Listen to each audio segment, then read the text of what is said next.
काली रात का मेहमान। श्वेता अपने नए फ्लैट में अकेली रहती थी, शहर के बाहरी इलाके में, पुरानी बिल्डिंग की तीसरी मंजिल पर।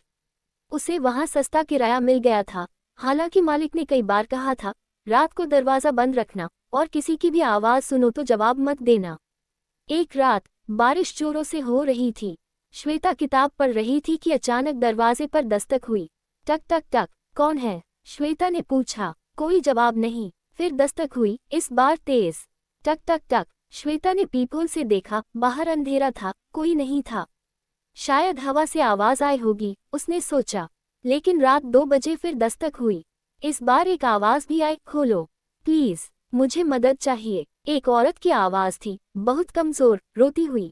श्वेता का दिल पसीज गया।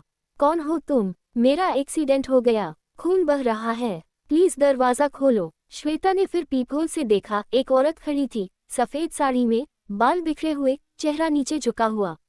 1 मिनट, श्वेता ने कहा और फोन उठाने जा रही थी कि अचानक उसे मालिक की बात याद आई, किसी की भी आवाज सुनो तो जवाब मत देना।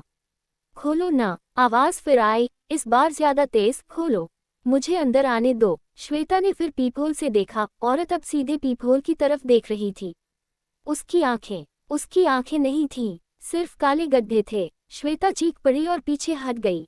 धड़ाम धड़ाम धड़ाम। अब दरवाजा हिलने लगा। पूरा फ्लैट कांप रहा था। तुमने मुझे पहचाना नहीं। आवाज अब गहरी और भयानक हो गई थी। मैं हूँ मीरा, तुम्हारी पुरानी पड़ोसन, जिसने इसी फ्लैट में आत्महत्या की थी, क्योंकि जब मैंने मदद मांगी थी, किसी ने दरवाजा नहीं खोला। श्वेता को याद आया 3 महीने पहले की खबर, इसी बिल्डिंग में एक महिला की लाश मिली थी। अब मैं हर रात आती हूँ, किसी न किसी से मदद मांगने, और जो दरवाजा खोलता है। आवाज अचानक रुक गई। सन्नाटा। श्वेता ने हिम्मत करके फिर पीपहोल से देखा, कोई नहीं था। उसने राहत की सांस ली।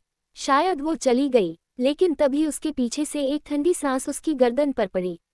मैंने कहा था ना, मुझे अंदर आने दो। श्वेता धीरे से पीछे मुड़ी। वो औरत उसके ठीक पीछे खड़ी थी, उसकी काली आंखों से खून के आंसू बह रहे थे।